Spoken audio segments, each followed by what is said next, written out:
Hello बच्चों, good morning. My name is Sonu Kumar Maurya. भाई, हमने सीए इंटरमीडिएट का पेपर नंबर 2, जो आपका कॉर्पोरेट एंड अदर लॉ है, ठीक है, इसमें आपको हमने यहाँ तक पढ़ा दिया था। ये टॉपिक हमने कंप्लीट करा दिया था, ठीक है।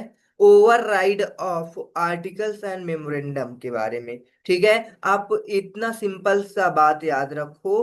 अगर आप ओवरराइड एक्ट करते हो तो आपका कॉन्ट्रैक्ट क्या हो जाएगा? वॉइड हो जाएगा, बस। ओके, चलो। फिर उसके बाद हमने बताया effect of memorandum and articles. भाई, एओए और एमओए इफेक्ट में कब आते हैं? जब ये रजिस्टर्ड हो जाते हैं, ठीक है ना। इसे आरओसी के पास जमा किया जाता है। तो ये इफेक्ट में आते हैं, किनको किनको इफेक्ट करते हैं? Member to company, company to member and member to member, ठीक है ना। टू ओवर वो sorry observe all the provisions of memorandum and article as signatory thereof, ठीक है। तो ये सब पढ़ा दिए थे। आगे आपका क्या है? Alteration of memorandum section 13। मतलब कि जो आपका एमओए है, एमओए जो आपने सेक्शन 4 में पढ़ा है, ठीक है ना। इसको हमने बताया सेक्शन 4 में। इसमें बहुत सारे क्लॉज बताए थे, आपको याद होगा। क्लॉज नंबर 1 नेम क्लॉज बताए थे, ठीक है ना। Name clause. फिर उसके बाद हमने बताया था स्टेट या फिर सिचुएशन क्लॉज, ठीक है ना। स्टेट क्लॉज भी बोल सकते हो, ठीक है। चलो, फिर उसके बाद आपका स्टेट क्लास के बाद हमने बताया था कैपिटल क्लास। ओके, आगे बताए थे ऑब्जेक्ट क्लास, ठीक है। और क्या बताए थे? Subscription class, subscription class. और क्या बताए थे बेटा? यदि आपकी ओपीसी है तो नॉमिनेशन क्लास, ठीक है ना।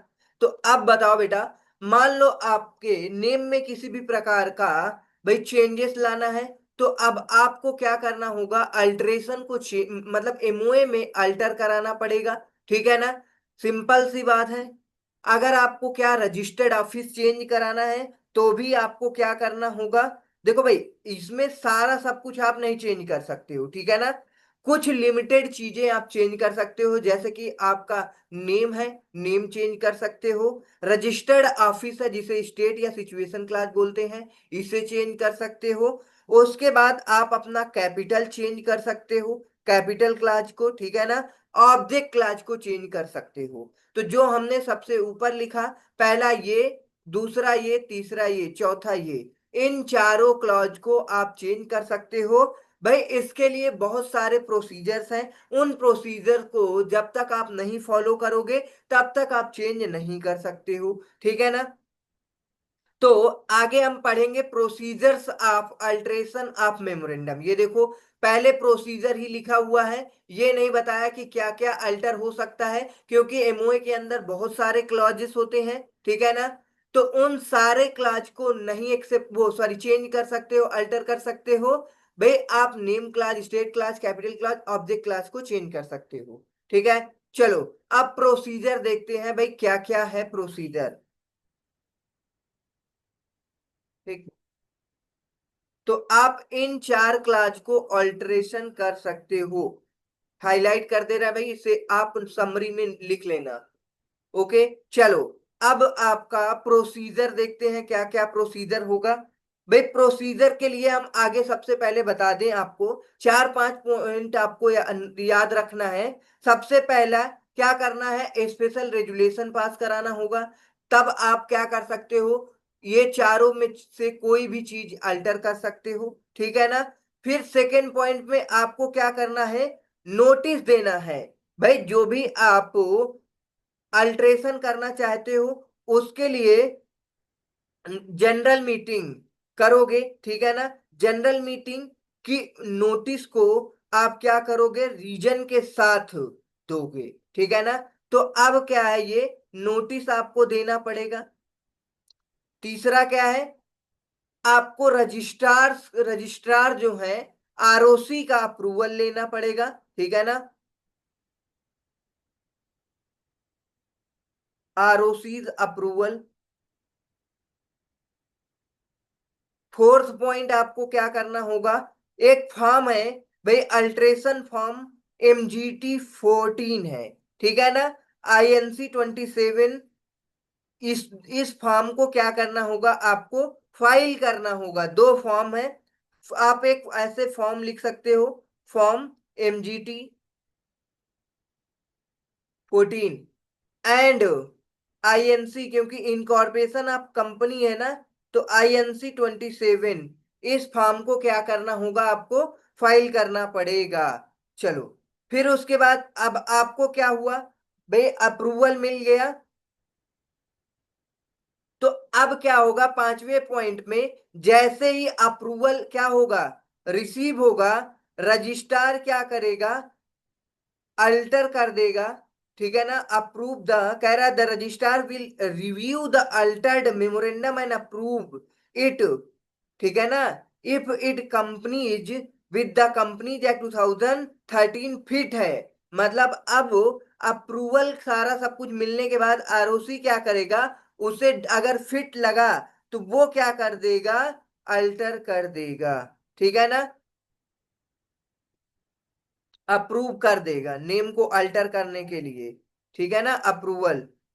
फिर आपको लास्ट में सर्टिफिकेट मिल जाएगा, जो भी चीज आप चेंज करोगे उस चीज का सर्टिफिकेट मिल जाएगा, ठीक है ना, इनकॉर्पोरेशन ऑफ कंपनी का सर्टिफिकेट जैसे मिलता है, वैसे ही आप जब अल्ट्रेशन कराओगे तो ये 6 पॉइंट आपको अच्छे से याद रखना है। सबसे पहले आपको SR पास कराना है, नोटिस ROC का अप्रूवल लेना पड़ेगा, form MGT 14 and INC 27 fill करना पड़ेगा। उसके बाद आपको क्या करना होगा, अप्रूवल, ठीक है ना, जैसे ये सारा सब कुछ मिलने के बाद ROC क्या हो जाता है, अप्रूवल मिल जाता है, तो आपको सर्टिफिकेट इशू कर दिया जाएगा। लेट्स गो हेड, हम लोग इसे अब डिटेल में पढ़ेंगे, ठीक है ना, ये सारे प्रोसीजर्स को हम लोग अब डिटेल में पढ़ेंगे। क्या कहता है देखो, alteration includes the making additional omission, ठीक है ना, एडिशन, ओमिशन एंड सब्सटीट्यूशन। देखो भाई, या तो कुछ ऐड कर रहे हो, ठीक है ना, शेयर कैपिटल इंक्रीज करना हो, या फिर आपने कुछ भूल गए हो, ओमिशन उसको सही करके अल्टर कर रहे हो, या फिर सब्सटीट्यूशन भाई चेंज कर रहे हो, तो ये सारे के सारे भाई अल्ट्रेशन के अंदर आएंगे। Section 13 of the Act along with Rule 229 to 32 of the Companies Incorporation Rule 2014 provide the provisions that deals with the alteration of the memorandum detailed below. Okay, मतलब कि अगर आपको मेमोरेंडम को अल्टर करना है तो उसके प्रोविजंस डिटेल में नीचे दिए हुए हैं, ठीक है ना। चलो, तो सबसेक्शन 1 पहले दे रखा है, कह रहा है alteration by special resolution, subsection 1, जो कि हमने पॉइंट सबसे पहला नंबर बताया था, ठीक है ना, SR नंबर 1, ठीक है ना, SR पास कराना होगा बेटा, समझ में आया। चलो, तो कंपनी में alter the provisions of the memorandum with the approval of the member by the special resolution further as per section 13 subsection 6, a company shall file with the registrar such as special resolution, such special resolution, ठीक है। जब आप क्या कर लोगे, SR पास कर लोगे, SR पास करने के बाद आप क्या करोगे, रजिस्ट्रार से फाइल कर दोगे, ठीक है ना। अब आगे क्या कह रहा है, name change of the company, name change of the company, हमने बताया था कि आप चार चीज चेंज कर सकते हो। सबसे पहला नेम, दूसरा क्या बताए थे भाई, नेम के बाद रजिस्टर्ड ऑफिस चेंज कर सकते हो, ठीक है ना। तीसरा क्या बताए थे, ऑब्जेक्ट को आप चेंज कर सकते हो। चौथा आपको कैपिटल क्लॉज को चेंज कर सकते हो। तो ये आपका सबसे पहला आ गया। पहला क्या आया बेटा, पहला आया है कि नेम चेंज आप हो कंपनी, ठीक है। चलो, तो as per subsection 1, any change in the name of the company shall be effected only with the approval of the central government, power delegated to ROC by central government in writing form number INC 14 along with fees. मतलब आप अपने company का name तभी change कर सकते हैं, ठीक है ना, जब आपको सेंट्रल गवर्नमेंट का क्या मिलेगा? अप्रूवल मिलेगा। ठीक है। अब ये भाई पावर किसको डेलीगेट कर दिया गया है? आरओसी को। चलो, तो अब आप याद रखना, अगर आपके कंपनी का नाम को चेंज कराना है तो आपको सेंट्रल गवर्नमेंट की अप्रूवल लेनी होगी या फिर आरओसी की। ठीक है। Writing in form INC 14 along with fees के साथ। ठीक है ना। चलो, अब however no such approval shall be necessary where the change in the name of such company name of the company is only the addition and deletion. मतलब आप अपने कंपनी में कोई एडिशन या डिलीशन कर रहे हैं, ठीक है ना। लाइक क्या है? Private on the conversion of any one class of the companies to another class accordance with the provisions of the act। देखो भाई, हमने बताया कि आपको अगर क्या करना है, अपने कंपनी के नेम में चेंजेस कराने हैं तो आपको क्या कराना होगा? सबसे पहले सेंट्रल गवर्नमेंट का अप्रूवल लाना होगा। ठीक है ना। सेंट्रल गवर्नमेंट का अप्रूवल लाना होगा। बिल्कुल सही बात है। अब इस पावर को किसको डेलीगेट कर दिया गया है? आरओसी को। अब आपको सेंट्रल गवर्नमेंट की भाई अप्रूवल कब नहीं लेना पड़ेगा? यदि आपकी कंपनी के नेम में क्या है? कोई एडिशन है या डिलीशन है। ठीक है। जैसे आपकी कंपनी प्राइवेट लिमिटेड कंपनी थी, अब आपने क्या कर दिया? लिमिटेड कंपनी बनाना है, मतलब आप चेंज करा दिए। तो इस तरह के चेंजेस में आपको सेंट्रल गवर्नमेंट का अप्रूवल नहीं लेना होगा। ठीक है। समझ में आया? The change of name shall allow to be not be allowed to be the to a company which has not filed annual returns or financial statement due to filing with the registrar, or which has failed to pay or repay mature deposit or debentures or interest thereon once the necessary documents filed or payment or repayment made, the change shall be allowed।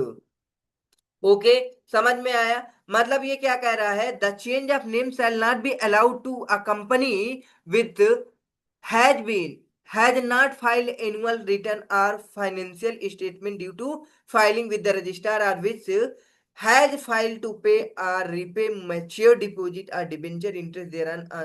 अब एक चीज याद रखना, अगर आप अपने company का भाई नेम चेंज कराना चाहते हो या कोई भी अल्ट्रेशन कराना चाहते हो तो आपको return and financial statement file जरूर करना है। ठीक है ना। चलो, आगे क्या कह रहा है? As per clause B subsection 6 section 13 the approval from the central government shall be filed with the registrar by the company. Practically important of provision is deemed as power of central government is already delegated to ROC. ठीक है। मतलब क्या कह रहा है? यदि आपको approval मिल जाता है सेंट्रल गवर्नमेंट से तो आरओसी को फाइल कर दो। ठीक है ना। अब ये प्रैक्टिकली क्या हो गया है?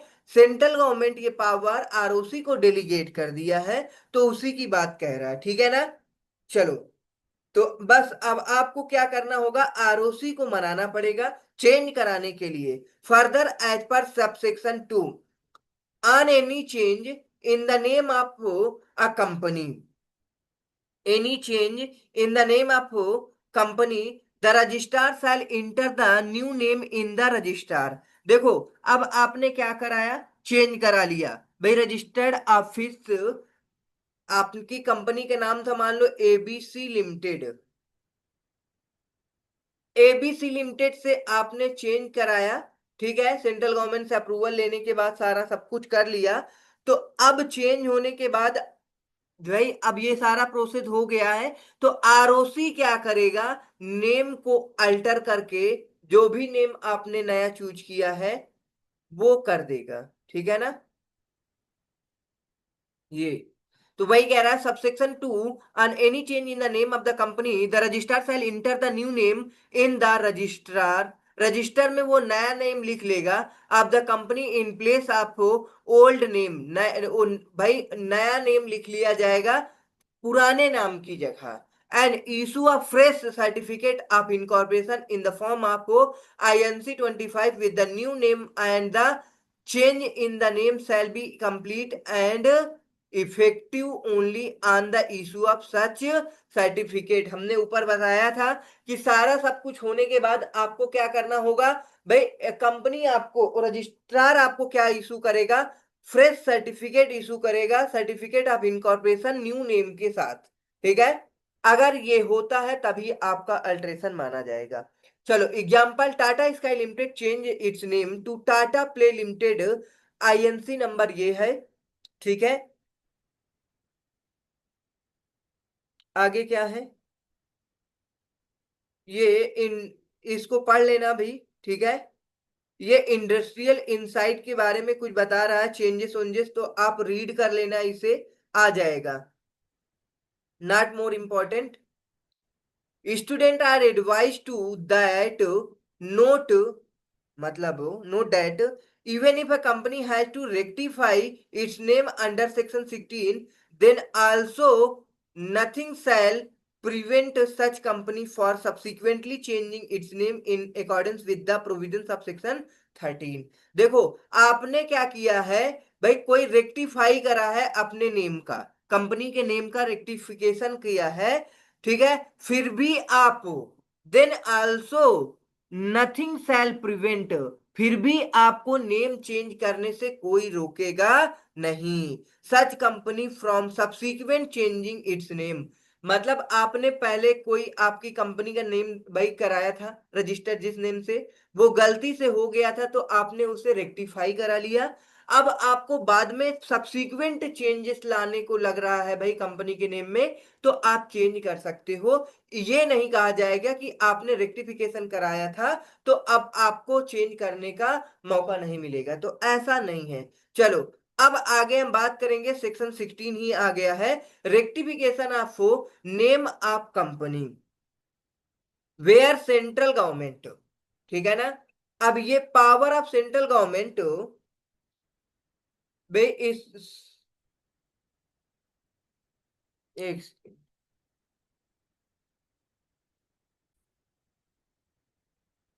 चलो तो अब इसमें क्या है भाई, rectification of name.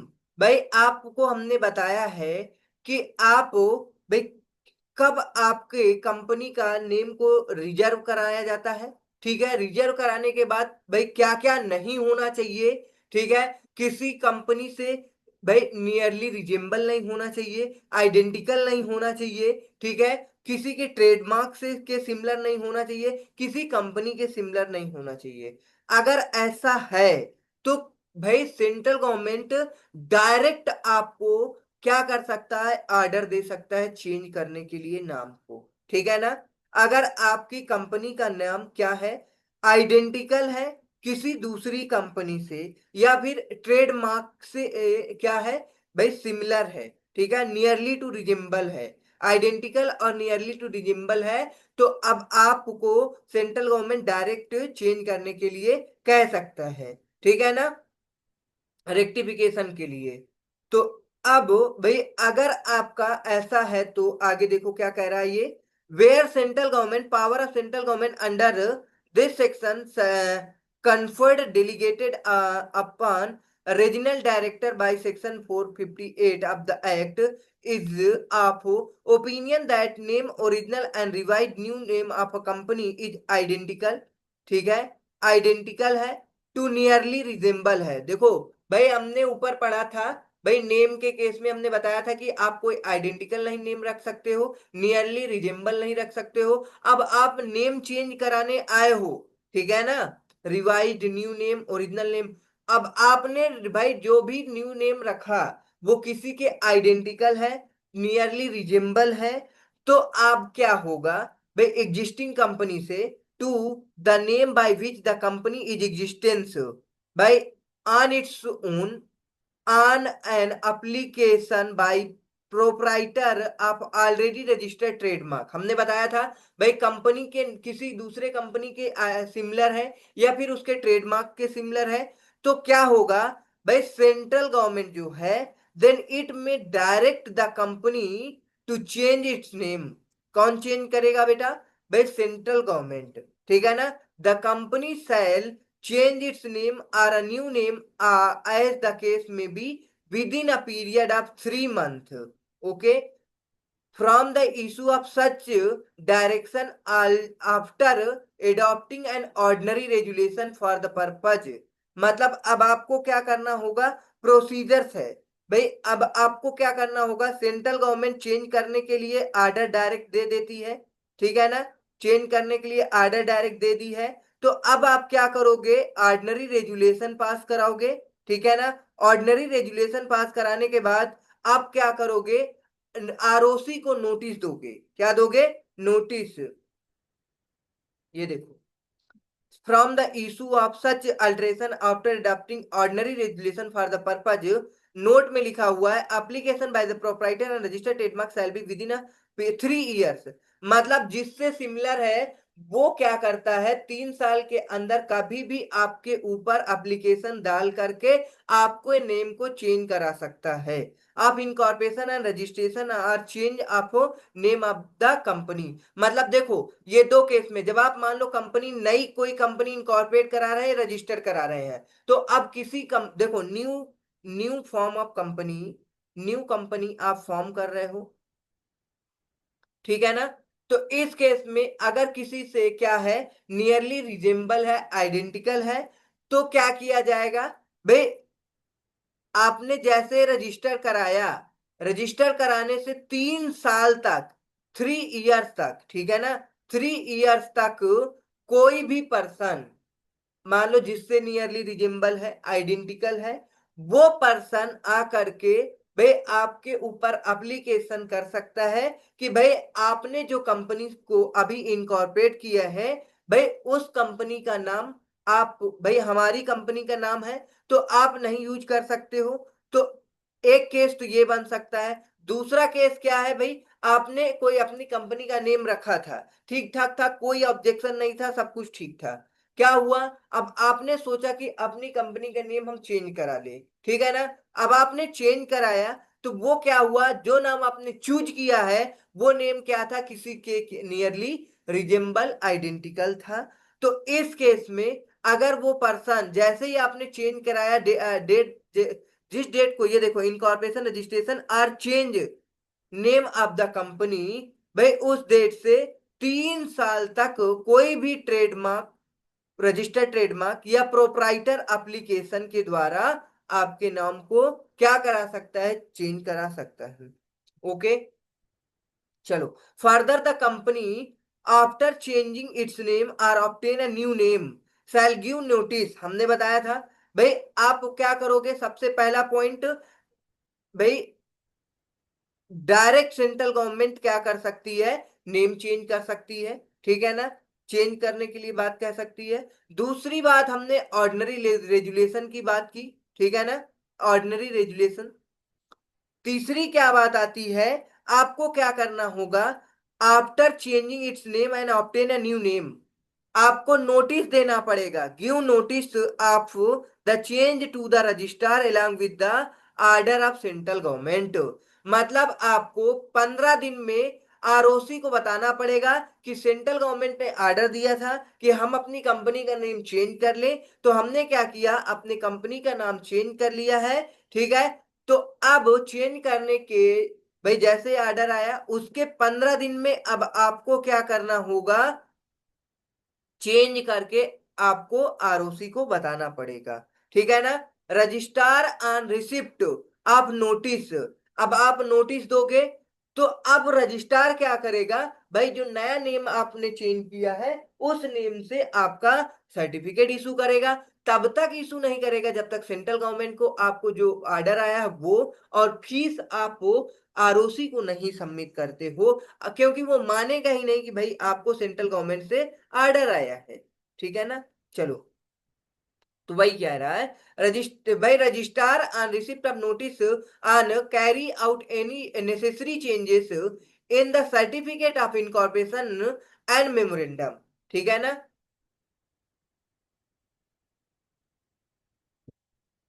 If a company if is in default in complying with direction given under subsection 1। मतलब सेंट्रल गवर्नमेंट क्या की है, आर्डर की थी।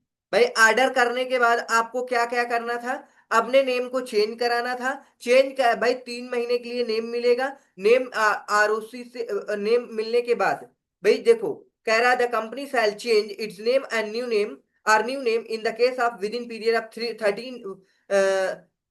3 month fresh issue sorry from the issue of such direction।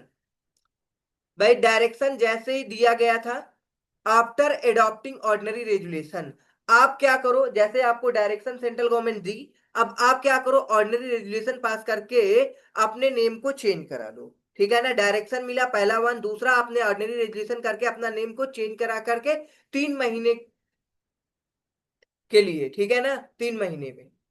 अब क्या होगा, जैसे आपने 3 महीने के लिए आपने नेम नया चेंज करा लिया, कोई पर्सन नहीं आता, ठीक है ना।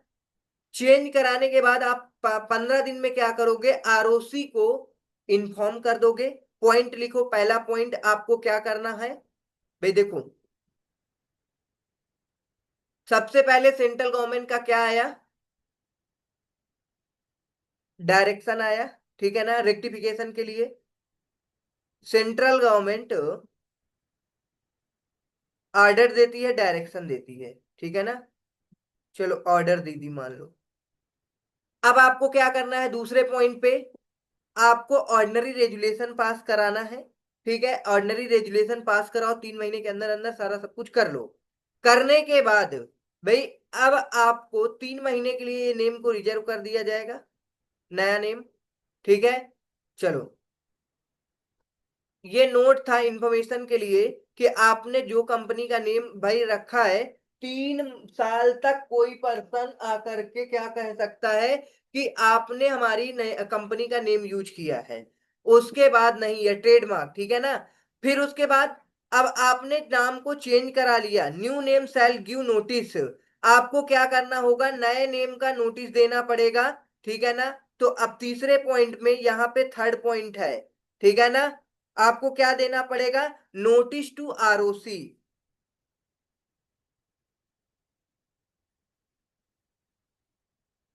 ठीक है, notice to ROC of the change to the registrar along with order, आपको सेंट्रल गवर्नमेंट का आर्डर आया है, इसको भी देना पड़ेगा। ठीक है, within a period of 15 days from the date of such change.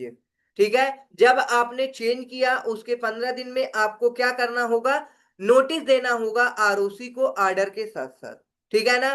फिर registrar on receipt of notice, अब रजिस्ट्रार को नोटिस मिलने के बाद फोर्थ पॉइंट आएगा, रजिस्ट्रार क्या करेगा, नेसेसरी चेंजेस करके आपको certificate of incorporation and the memorandum issue कर देगा। ठीक है ना, तो अब आपको क्या मिल जाएगा, फ्रेश सर्टिफिकेट ऑफ इनकॉर्पोरेशन मिल जाएगा।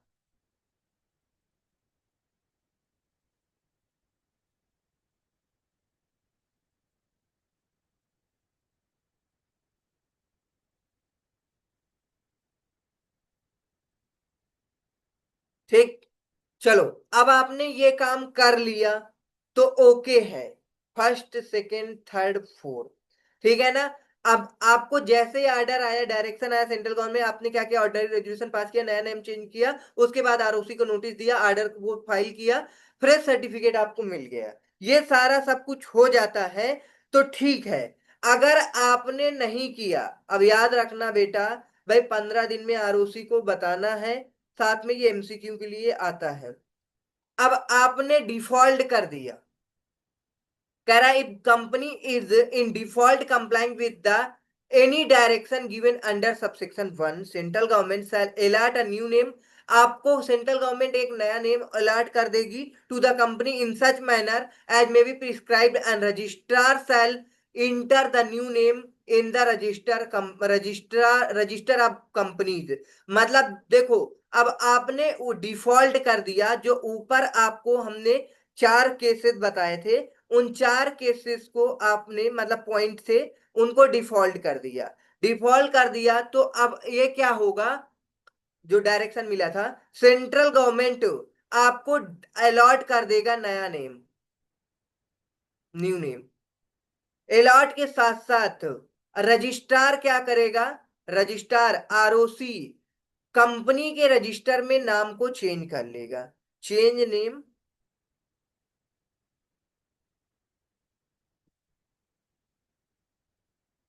Companies register. ओके, तो वही लिखा हुआ है। समझ में आया? इन place of the old name, किसकी जगह पे?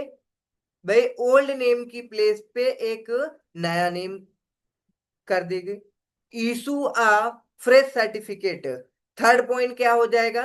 आपको इशू किया जाएगा fresh certificate.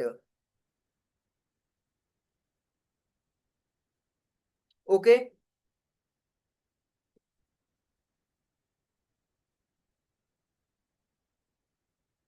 Certificate of incorporation with the new name which the company shall issue thereafter. ठीक है, ये इशू करने से पहले आपको प्रोवाइडेड डेट देखना पड़ेगा।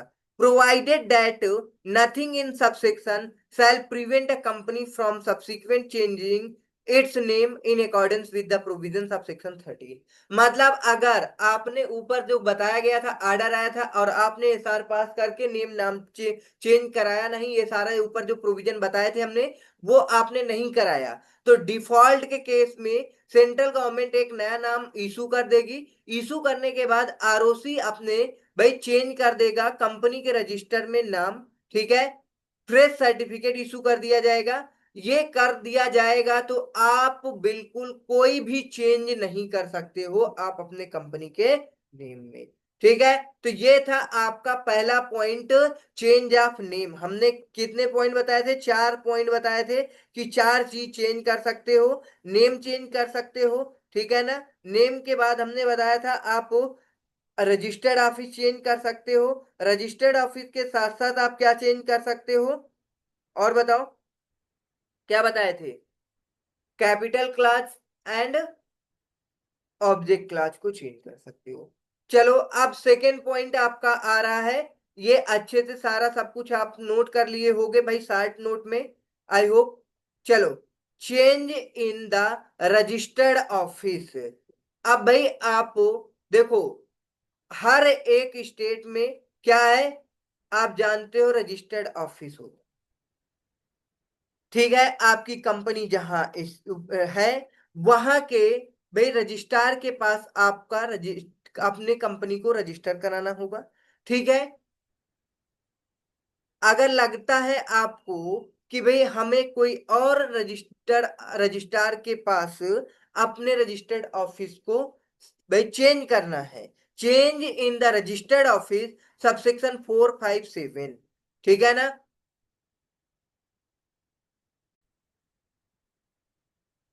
एप्लीकेशन सबसेक्शन 4, मतलब आप रजिस्टर्ड ऑफिस, आपका कंपनी जो है किसी भी रजिस्टर्ड ऑफिस में रजिस्टर्ड है।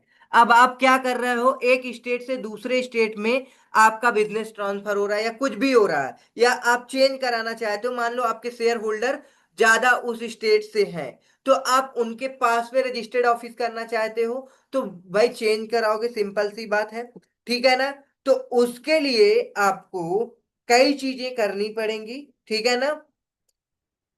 सबसे पहले आप आरओसी को, जहां पे आपकी कंपनी रजिस्टर्ड है, उसको नोटिस देना पड़ेगा। पहला पॉइंट क्या करना होता है? नोटिस देना होता है, notice to ROC. Second point, verification किया जाएगा। ठीक है ना? हमने अभी बताया जैसे शेयर होल्डर वगैरह है, क्यों चेंज कर रहे हो, इसका प्रॉपर वेरिफिकेशन होगा। मतलब आपने भाई अथोराइज पर्सन या सारा सब कुछ उनसे अप्रूवल लिया या नहीं लिया। ठीक है, थर्ड पॉइंट पे आपको क्या कर दिया जाएगा? अपडेट कर दिया जाएगा रिकॉर्ड आपका। ठीक है ना?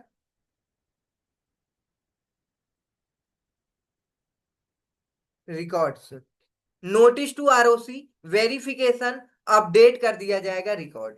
तो ये सारा करने के बाद अब रजिस्टर्ड ऑफिस जब चेंज किया जाएगा, फिर उसके पॉइंट आपको बताएंगे।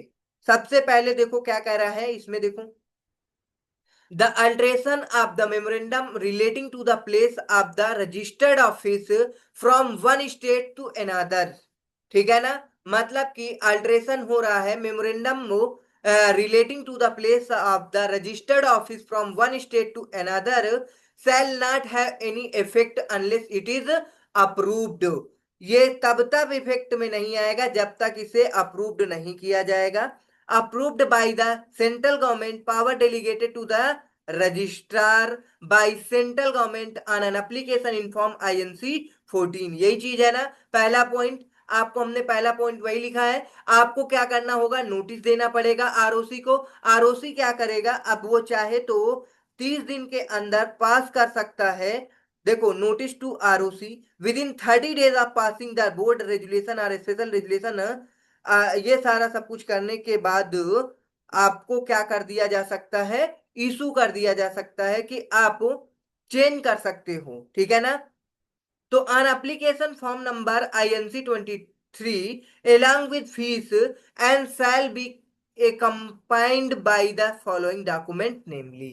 मतलब कि आपको क्या करना होगा, एप्लीकेशन फॉर्म है INC 23 और फीस, साथ में कुछ डॉक्यूमेंट हैं। इन डॉक्यूमेंट्स को आपको क्या करना होगा, बताओ, आरओसी के पास सबमिट करना पड़ेगा, तभी आरओसी आपको अप्रूवल देगा। देखो, पहला पॉइंट क्या होना चाहिए, copy of memorandum of association with proposed alteration. ठीक है ना, मतलब कि आपने प्रपोज्ड अल्ट्रेशन कराने के लिए एसआर वगैरह पास करा लिया है, उसका क्या करना होगा, copy of memorandum of association रखना पड़ेगा। ठीक है ना, फॉलोइंग डॉक्यूमेंट्स निम्नली। फिर उसके बाद बी पॉइंट पे copy of the minutes of the general meeting. आप जनरल मीटिंग कराओगे, ठीक है ना, उसकी copy with the resolution authorizing and alteration pass to giving the details number votes in favour and against क्या है, रेजुलेशन। ठीक है ना, आगे क्या है, copy of board resolution of or power of attorney are executed well, ये क्या है, वेल कैलेटनामा, वेल कैलेटनामा। देखो भाई, इसे हाईलाइट कर लो। वेल क्लेटनामा जो होता है, ये आपका लीगल डॉक्यूमेंट्स है जो कि ऑथोराइज्ड किया जाता है, किसके द्वारा भाई, a copy of board resolution or power of attorney are executed well क्लेटनामा इन द केस में भी। ठीक है ना, तो इसकी कॉपी आपको देना पड़ेगा। ठीक है, उसके बाद list of creditor and debenture holder, acknowledgement of service of a copy of application with the complete annexure to the registrar and chief secretary of the state government or union territory where the registered office is situated at the time of filing the application। ठीक है ना, तो आपको क्या क्या करना होगा, चलो डिटेल्स में देखते हैं भाई। सबसे पहले आप क्या करोगे, स्पेशल रेजुलेशन पास करोगे। ठीक है ना, copy of memorandum and association with proposed alteration ये करोगे। ठीक है, इसको रब करते हैं, चलो ध्यान से देखो फिर से क्या कह रहा है, आपको स्पेशल रेजुलेशन पास कराना होगा। स्पेशल रेजुलेशन पास कराने के उसकी कॉपी होगी, copy of memorandum association with proposed alteration. ठीक है, ये कराना होगा। उसके बाद आपको क्या करना होगा, copy of minutes in the general meeting. देखो ये देखो, resolution authorising such alteration was passed giving details of the number of votes cast in favour and against the resolution. जब आप एसआर पास कराओगे, ठीक है ना, एसआर पास कराते हुए कितने लोगों ने क्या किया, वोट फेवर में दिया, कितने लोगों ने आपका वोट अगेंस्ट में दिया, ये सारा का सारा आपको बताना होगा। Vote in favour and vote in against. ठीक है, द रेजुलेशन जो आपने रेजुलेशन पास कराया, copy of the board relation और पावर ऑफ अटर्नी, मतलब आपको जो आपने बोर्ड में भाई रेजुलेशन पास किया होगा, बोर्ड मीटिंग किया होगा, उसकी कॉपी, या फिर आपको पावर ऑफ अटर्नी या executed वेलक्लेटनामा, as the case may B. ठीक है, कुछ भी हो सकता है। उसके बाद आपको क्या करना होगा भाई, नोटिस टू क्रेडिटर, क्रेडिटर को नोटिस देना पड़ेगा। ठीक है, the company must give notice to the creditor and stock holder about the proposed change, जो आप चेंज करा रहे हो उससे रिलेटेड आप अपने क्रेडिटर को, डिबेंचर होल्डर को, सबको बताओगे। ठीक है, चलो ये हो गया। तो आप क्या करोगे, acknowledgement of service of the company of the application with complete annexure to the registrar and chief secretary of the state government or union territory where the registered office is situated in the time of filing application, at the time of filing application, मतलब जब आप application file करोगे तब आपको acknowledgement करना पड़ेगा। ठीक है, service of copy of application with the complete annexure to the registrar and chief secretary. भाई किससे किससे, रजिस्ट्रार से, चीफ सेक्रेटरी से। कौन सा चीफ सेक्रेटरी, स्टेट गवर्नमेंट, जहां आपकी भाई कंपनी रजिस्टर्ड है जिस स्टेट में, यूनियन टेरेटरी, या फिर अगर स्टेट नहीं है तो यूनियन टेरेटरी होगा, where the registered office is situated at the time of filing application. ठीक है ना, तो इनसे एक्नॉलेज कराना पड़ेगा। ठीक है, चीफ सेक्रेटरी ऑफ स्टेट या यूनियन टेरेटरी जहां आपका रजिस्टर्ड ऑफिस प्रेजेंट है, रजिस्ट्रार और chief secretary of state government UT and registered office जहां सिचुएटेड है। समझ में आया, ये सारे पॉइंट आपको याद रखने हैं। क्या क्या हमने पॉइंट बताया भाई, जब आप अपने अल्ट्रेशन कराओगे memorandum and place of registered office,